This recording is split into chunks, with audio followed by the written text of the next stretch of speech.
कवी वाल्मिका सारिखा मान्य सा. नमस्कार माझा सद्गुरु रामदासा. जय जय रघुवीर समर्थ. आज आपण मनाच्या श्लोकातील 36वा श्लोक पाहणार आहोत. सदा सर्वदा देव सन्निध आहे, कृपाळूपणे अल्पधारिष्ट पाहे. सुखानंद आनंद कैवल्यदानी, नृपेक्षु कदा रामदासाभिमानी. सदा सर्वदा देव सन्निध आहे. किती सन्निध आहे हे थोडस आपण समजून घेतलं पाहिजे. कालच्या प्रवचनामध्ये प्रामुख्याने हा विषय आलाय, पण एका उदाहरणाने मी आपल्या समोर स्पष्ट करतो आहे. आपल्याकडे अकबर बिरबलाच्या गोष्टी फार प्रसिद्ध आहेत. त्या घडल्या का नाही यामध्ये आपल्याला जायचं नाही, पण त्याच्यातून जे तत्व आपल्याला मिळतं ते पाहायचं आहे. एक वेळा अकबराने बिरबलाला असं विचारलं की तुझा देव कुठे राहतो, काय करतो आणि कसा दिसतो. बिरबल विद्वान आहे, प्रश्नाची उत्तर तर सहज देऊ शकत होता, पण त्याच्या लक्षात आलं आपण ज्या पद्धतीने उत्तर देऊ ते राजाच्या काही लक्षात येणार नाही, कारण त्याला भारतीय परंपरा माहित नाही. म्हणून त्याने 8 दिवसाची मुदत मागून घेतली. घरी आला, चेहरा पडलेला पाहिल्यावर त्याच्या पत्नीने असं म्हटलं की आज तुमचा चेहरा पडलेला आहे. ते म्हणाले जाऊ दे ना, तुला काय करायचंय. लक्षात घ्या, पतीकडे पत्नीचं किती बारकाई लक्ष असतं. त्याच काळात होतं असं नाही, आजही असतं. त्याचा चेहरा पडलेला पाहिल्यानंतर तिने म्हटलं की तुम्ही सांगा. 2-3 वेळा सांगत नाही असं म्हटल्यावर शेवटीला त्यांनी सांगितलं की राजाने असा असा प्रश्न विचारलाय आणि त्याचं उत्तर देणं मला थोडं कठीण जात आहे. बिरबलाचा मुलगा तिथं खेळत होता 8-9 वर्षाचा. तो म्हणाला बाबा मी याचं उत्तर मी देतो. ते म्हणाले सांग बरं. तो म्हणाला मी इथं सांगत नाही, तिथंच सांगेन. बिरबलाच्या लक्षात आलं नाही तरी आपला मुलगा विद्वान असणार, चुकला तर आपण सांभाळून घेऊ. म्हणून बिरबलही निवंत झाला आणि ज्यावेळा 8 दिवसांनी दरबारात प्रवेश केला त्या मुलाला घेऊनच, त्यावेळा बिरबलाला पाहिलं की राजाने म्हटलं अरे माझ्या प्रश्नाच्या उत्तराचं काय झालं. बिरबलाने असं म्हटलं राजेसाहेब तुमच्या प्रश्नाचं उत्तर तर माझा मुलगा देईल. मुलाला घेऊन आलेलाच होता. अकबराने त्या मुलाकडे पाहिलं आणि सांगितलं बाळा उत्तर दे. मुलगा विद्वानच. तुम्हाला राजेसाहेब मी तुमच्या दरबारात पहिल्यांदाच आलेलो आहे, माझा काही सत्कार करताल का, लागलीच करता का, प्रश्नच विचारता. राजाला त्याचं कौतुक वाटलं. राजाने लहान मुलगा आहे मग दुधाचा एक ग्लास त्याच्यात साखर घालून साईचं दूध आणून दिलं. त्या मुलाने त्या दुधामध्ये असं बोट घालायचं वर काढायचं, असं बोट घालायचं वर काढायचं असं सुरुवात केल्यावर राजाने विचारलं हे काय चाललंय. यांनी सांगितलं राजेसाहेब या दुधामध्ये तूप आहे असं म्हणतात, लोणी आहे असं म्हणतात, ते मी असं पाहतोय, दिसतं का. राजा हसला आणि म्हणाला बाळा असं लोणी दिसत नसतं, तूप दिसत नसतं, त्याचं दही करावं लागतं, घुसळण करावी लागते, ताक आणि लोणी बाजूला करावं लागतं, त्यानंतर मग ते कढवल्यावर त्याचं तूप होतं. मग म्हणाले राजेसाहेब आमचा देव या दुधात असलेल्या तुपाप्रमाणे आहे, कणाकणामध्ये आहे. तुम्हाला कसा काय दाखवणार, तुम्ही काही साधना केली आहे का. साध्या दुधातलं तूप काढण्यासाठी एवढं करावं लागतं, तर त्या परमेश्वराला जाणण्यासाठी काही साधना करावी लागेल ना.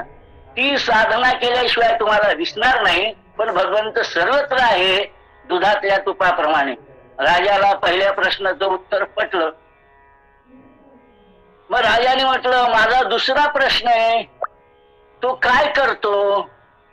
त्यावेळेला या मुलाने म्हटलं राजेसाहेब आपल्याकडे एक गुरु शिष्य परंपरा आहे. शिष्य प्रश्न विचारतो आणि गुरु त्याची उत्तरं देतात.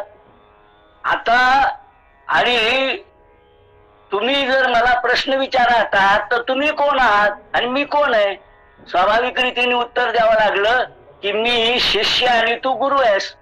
त्यामुळे तो म्हणाला गुरु कुठं बसतो आणि शिष्य कुठं बसत असतो. म्हणाले गुरु उच्चासनावर बसतो, शिष्य खाली बसतो. मग म्हणाले या प्रश्नाचं उत्तर मी असं कसं देऊ खालून.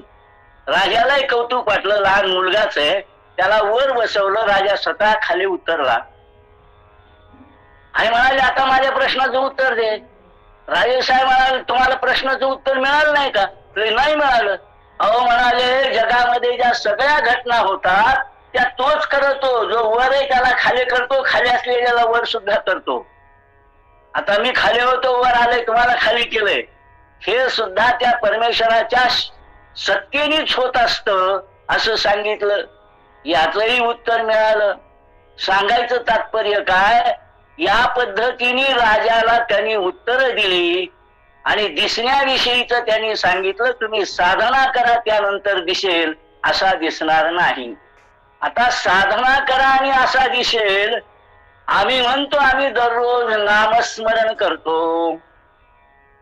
मी एका ठिकाणी प्रवचनाला गेलो होतो, तिथं हरिपाठ चालू होता. हरिपाठ संपल्यानंतर त्या ठिकाणच्या जनतेला जे काही 5-25 जण आले होते त्याच्यापैकी काही जणांना मी विचारलं का हो, म्हणाल सुरुवातीपासून ज्या वेळेला तुम्ही हरिपाठ सुरू केला आणि संपवला, या ज्या काही 15-20 मिनिट तुम्हाला लागले, या काळात तुमचं मन बाहेर गेलंच नाही असं किती जण हात वर करा. एकही हात वर आला नाही. मग मी त्यांना सांगितलं की आम्ही केवळ मुखानी नामस्मरण घेतल्यामुळे भगवंत भेटणार नाही. काया वाचा आणि मन या तिन्ही मिळून आमची एकरूपता झाली तर भगवंताच्या दर्शनाची शक्यता आहे, हे आम्ही लक्षात घेतलं पाहिजे. प्रवचनालाच नेहमी जात असल्यामुळे आणि मोठ्या प्रमाणावर प्रवचन ऐकायला महिला येत असल्यामुळे मी एका प्रवचनामध्ये महिलांना प्रश्न विचारला की तुम्ही 30 वर्षापूर्वीपासून भागवत ऐकता आहात. त्या भागवतात असं सांगितलं की दूध उतू गेलं तरी कृष्णार्पण म्हटलं की ते भगवंताला मिळतं. का?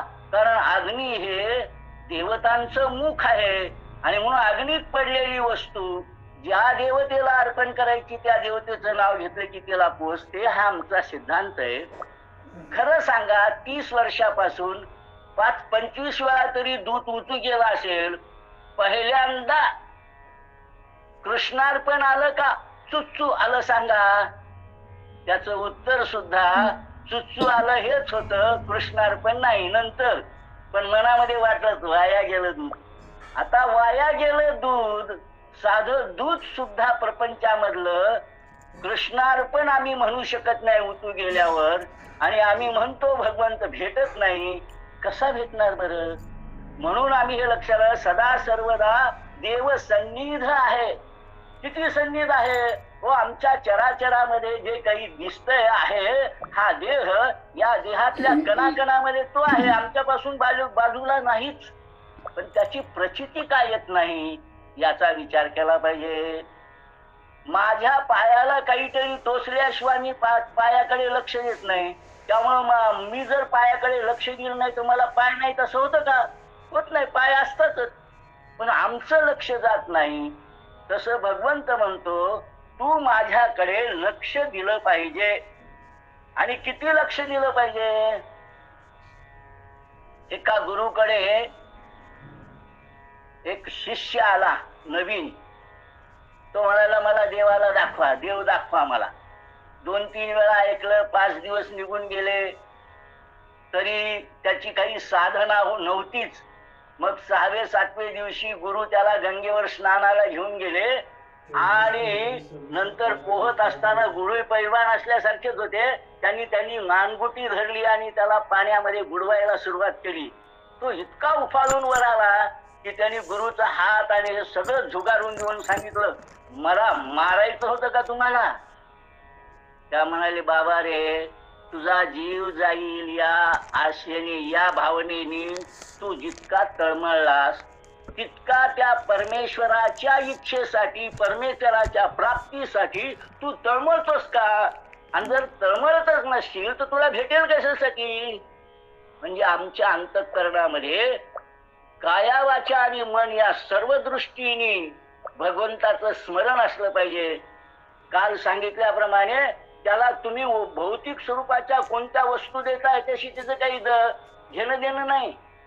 आरती करता का, हे करता का, परंतु त्याचं ध्यान म्हणजे नामस्मरण, आणि तेही दुसरा कुठलाही विचार मनामध्ये न येऊ देता जर करत असू तर मग लक्षात येईल कृपाळूपणे अल्पधारिष्ट पाहे.